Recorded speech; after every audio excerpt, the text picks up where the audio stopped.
And now we're going to start the next character in our adventuring party for the Last Light campaign. This mini is going to represent Yulva, so a Viking-esque fighter who joined the party, and interesting backstory for their ship. Her entire crew was kind of fought at sea with another pirate ship as they were sailing upriver towards the starting area. Ship was captured, most of the crew killed, and Yulva has been adventuring to find a way to earn enough gold to get her own ship. So, as she joined the party, she was definitely looking for treasure, which tied in great with the rest of the party who was getting treasure via adventuring. So here we're just going to lay down our base coat of a flesh tone and just goop it on. We don't worry about staying in the lines because we start from whatever's the deepest, furthest away from the outer layers, and that's usually skin deep.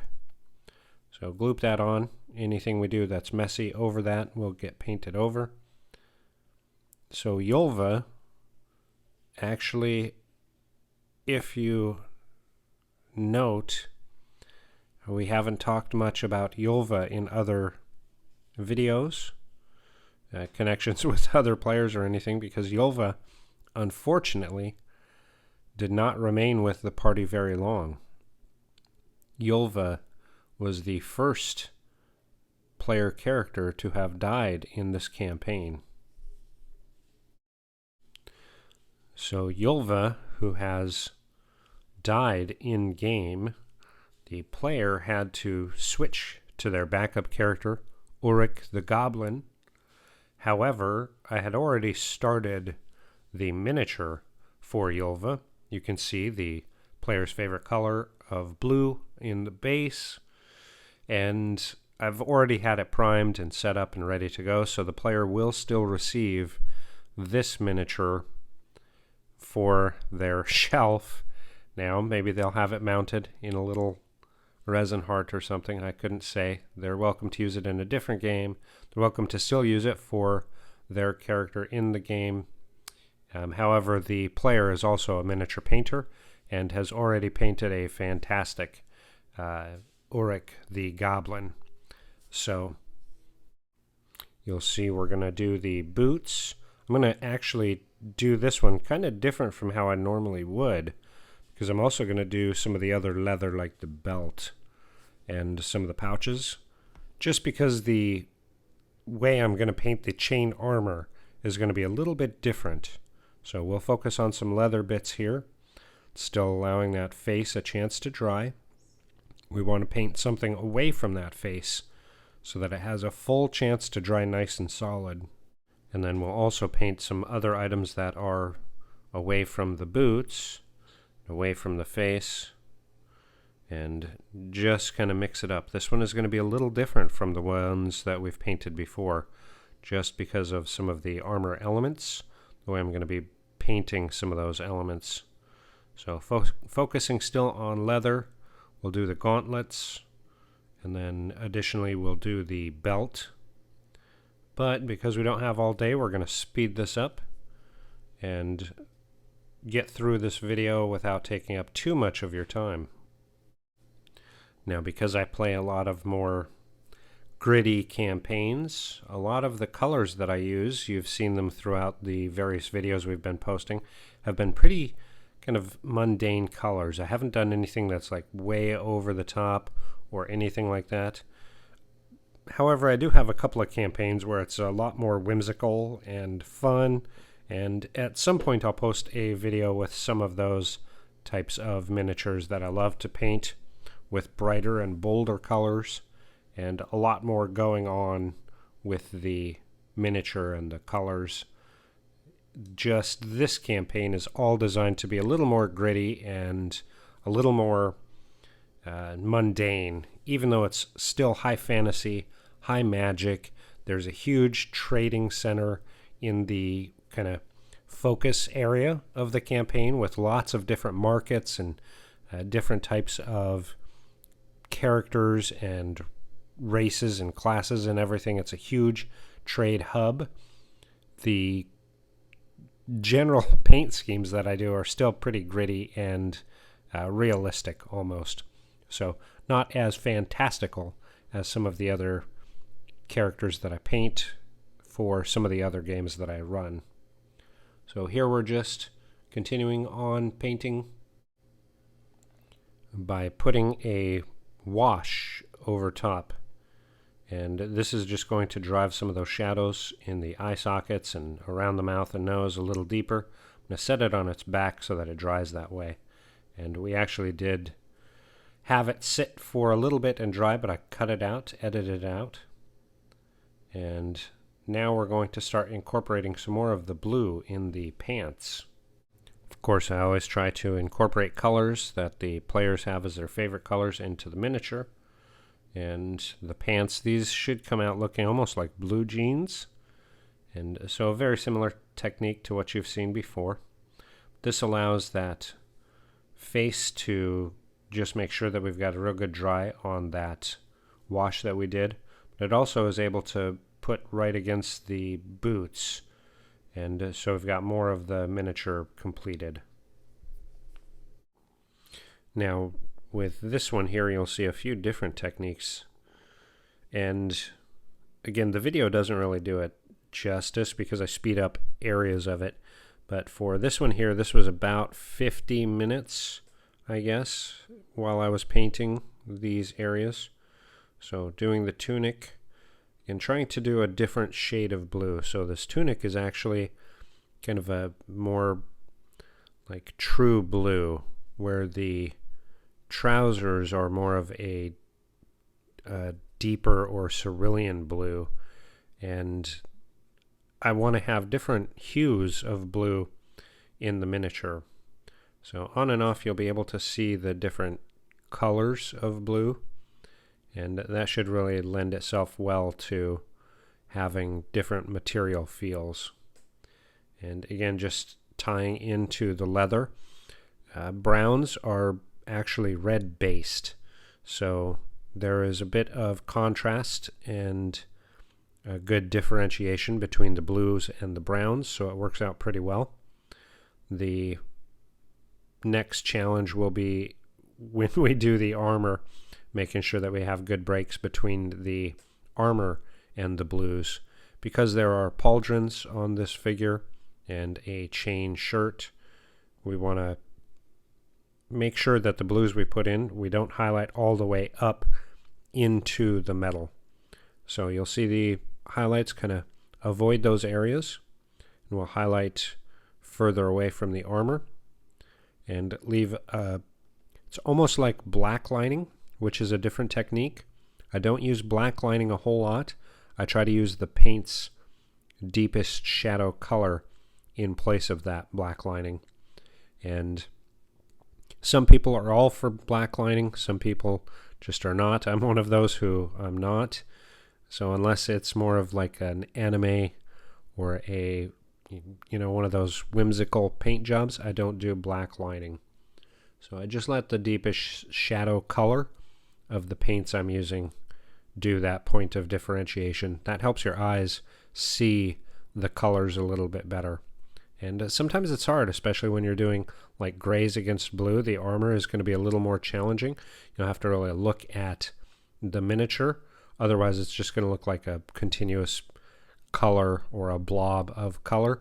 It's not going to have a whole lot of differentiation between those areas. You really have to look at the miniature to see it. But again, I paint for the tabletop for these miniatures. These are all designed for the players to use at the tabletop. They're good enough that they'll be able to display them should they choose. However, it's not going into a competition. And because I'm doing these for free, I'm not putting a whole ton of effort into those color differentiations because it's for pleasure. So just a little freebie that I can give away to my players in hopes that they enjoy having the miniatures. And that really sounded bad. I suppose I should do my best job for the things I'm giving away. However, with only limited time, I'm not able to spend as much time working on the miniatures. So we do what we can. Here you can see that scabbard, the leather scabbard being done.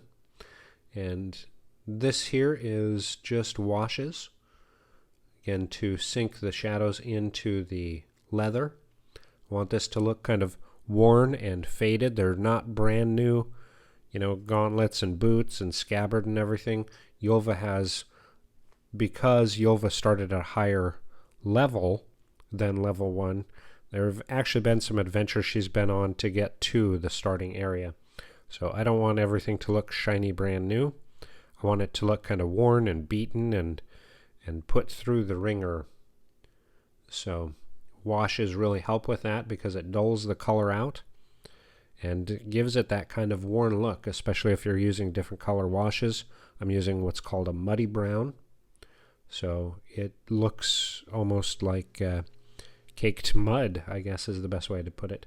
But definitely gives it a more aged look. It doesn't make it look like fresh tanned leather. So good technique. And as we start working on the face, you can see I've switched brushes here. This is a super fine point. And starting to lay in highlights. So started with the standard flesh color. Bring that up from the wash where the shadows are. And because of I call this Olivia Newton-John hair because it makes me think of Olivia Newton-John in the 80s, where the hair is just kind of fluffy and kind of a big hair around the face, framing the face. Makes it a little bit challenging because the cheekbones and she's got a headband on, so there's not much brow. So there isn't a whole lot of area to do your highlights. So you really have to pick and choose where you're going to be highlighting. Then, of course, because this is a heroic figure, we want to get it really well highlighted on the face so that it really stands out. And that'll go in for the eyes as well. We'll use an off-white. We'll put down black, and then an off-white, and then black for the irises or the pupils of the eye. So we're not going to be putting color in, again, because this is such a small mini. We have limited amount of time. We're just going to let that dry and get back after it. And here come the eyes. I slowed this down because a lot of people have been asking how to do it. So here's how I do it. I put down black patches over the eye. And that allows me, if I mess it up, I can use the mid-tone and first highlight to clean up those eye sockets if I mess it up. But I just put down black patches, and once those are dry, then I use a off-white. I use linen white. Sometimes I'll use ivory, but I prefer linen white. And I try to leave a black line all around it. So there's where I break my rule of no black lining. So when I put the white, the off-white, on those black patches, I try to leave a black line all around like eyeliner, just so it differentiates it. And then I just put a spot of black right back in where the pupil should go. Just moving back in, starting to do highlights on leather. I like to highlight the leather early on, just because it really allows me to complete sections of the miniature pretty quickly. And this is just going back to the standard leather paint. I'm bringing those washed areas back up to their base color. And then I'll highlight with what's called tanned leather. And then just very, very lightly, I'll mix the tanned leather in with leather white. So it's a recipe that I've used for a long time. I really enjoy how it comes out on the table. And again, just really brings in that kind of realism And you can tell that I've been sitting at the table quite a while because I'm starting to get it out of focus. I do apologize. It's not centered in the screen. One of the challenges of recording as you're actually painting. But I always try to do a better job of it video to video, and sometimes I'm not as professional as I'd like to be for putting videos together when it comes to painting miniatures. But something I'm aware of and always trying to improve. So bear with me. And again, just working on leather highlights. Nothing super fancy. The recipe I provided is exactly what I use. I've got it laid out on my wet palette so I can go to it. Even if I were to wait a longer time, because of my wet palette, I can still go back to it and have the exact colors that I used on the boots to use on the gauntlets or use on the scabbard. Wet palette is a savior. So Yulva, for her part, as she joined the party, it kind of impressed Dave the dwarf upon first entering. There was almost like contests of strength and clout and everything. So you could tell that Dave was really kind of interested to see another frontline person who was as rough and tumble as Dave. And there was some fun competition areas when they first met of who could drink the fastest and who could belch the loudest, and they had to sign a contract, who could be the grossest with it. It was a lot of fun introduction for a new character into the party who had been adventuring now for a number of levels, and always adding a new character into the mix. It's interesting to see how the other characters kind of accept or put trials through to the character to see if they fit in or not. It's a fun dynamic. It really is. I enjoy it a lot, though it's sometimes can be challenging to add or change out players.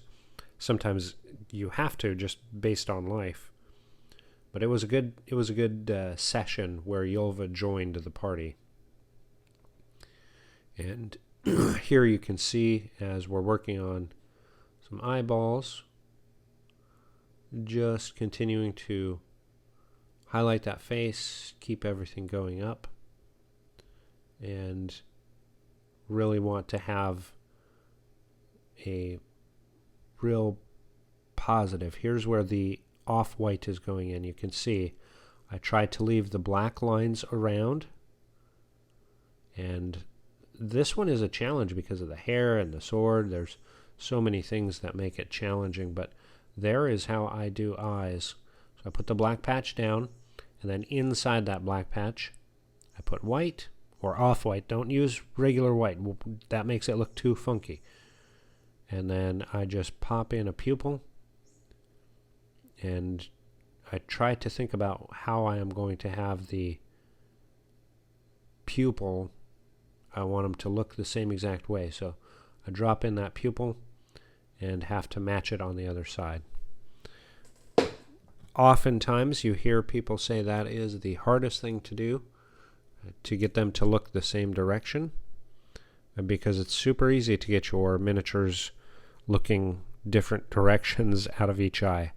So lots of practice, lots and lots of practice. But you can see here just continuing to do some different highlighting. And because this miniature we're doing a little bit different, we started with the skin and then the boots and pants were, it's not exactly going from deepest to furthest out because of the armor. But again, that's because I have a different technique I'm going to use on the armor. So I want to have as much done outside of the armor as possible. And that will be kind of the second to last piece for big parts, because of course the hair is very big on this miniature, and then the details. And as I'm kind of eyeballing it here, I can see the sword is a little crooked in the hand, so we'll have to adjust that. Here, what sword doesn't have a good leather grip? So this one I want to make it like a K-bar knife. So I'm going to color it very similar to the way I did the gauntlets and the boots and all the other leather. Uniformity for this miniature is going to be good because it's kind of a utilitarian character. Even though I'm painting this one so far after the character has sadly left the party via magic in a very challenging encounter. The pros are, by being a frontline fighter, she actually allowed a lot of the others to survive that encounter, which was an extremely challenging encounter. We'll probably get more into that in a different video. Here, just looking at highlighting,